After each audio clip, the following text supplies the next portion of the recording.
Dear students, DLED 2025-27 വർഷത്തെ government aided മേഖലയിലേക്കുള്ള spot admission 25/10/2025 ശനിയാഴ്ച നടക്കുന്നതാണ്.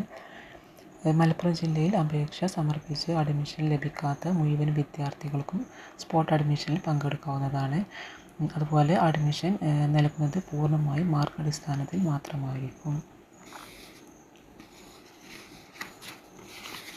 DLEDുമായി ബന്ധപ്പെട്ട എല്ലാ വിവരങ്ങളും കൃത്യമായി മനസ്സിലാക്കാൻ വേണ്ടി ഈ ചാനൽ സബ്സ്ക്രൈബ് ചെയ്യുക. അതുപോലെ സ്പോട്ട് അഡ്മിഷൻ നടക്കുന്ന സമയത്ത് അവിടെ ഹാജരാകുന്ന കുട്ടികളുടെ മാർക്ക്, അതുപോലെ റിസർവേഷൻ എന്നിവയുടെ അടിസ്ഥാനത്തിലാണ് അഡ്മിഷൻ ലഭിക്കുന്നത്. അതുപോലെ സ്പോട്ട് അഡ്മിഷനിലൂടെ അഡ്മിഷൻ ലഭിക്കുന്ന കുട്ടികൾക്ക് ഗവൺമെൻറ് എയ്ഡഡ് കോളേജുകളിലേക്കുള്ള ഫീസ് മാത്രമാണ് അടയ്ക്കേണ്ടത്. ഇൻ്റർവ്യൂ നടക്കുന്ന സമയത്ത് നിങ്ങളുടെ എല്ലാ ഒറിജിനൽ സർട്ടിഫിക്കറ്റുമായാണ് പോകേണ്ടത്. അതുപോലെ മറ്റ് കോഴ്സുകൾ പഠിക്കുന്ന കുട്ടികളാണെങ്കിൽ TC, കോൺട്രാക്ട് സർട്ടിഫിക്കറ്റ് എന്നിവ അഡ്മിഷൻ ലഭിച്ചതിന് ശേഷം കോളേജുകളിലേക്ക് നൽകിയാൽ മതിയാവുന്നതാണ്.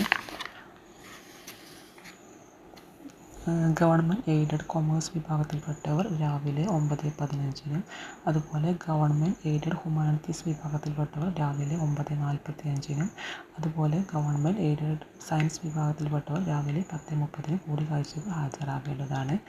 ഇവിടെ വിദ്യാർത്ഥികൾ പ്രധാനമായും ശ്രദ്ധിക്കേണ്ട ഒരു കാര്യമെന്നത് സമയക്രമം കൃത്യമായി പാലിക്കുക എന്നതാണ്. ഇൻ്റർവ്യൂ നടക്കുന്ന സ്ഥലം TTI മലപ്പുറം ആണ്.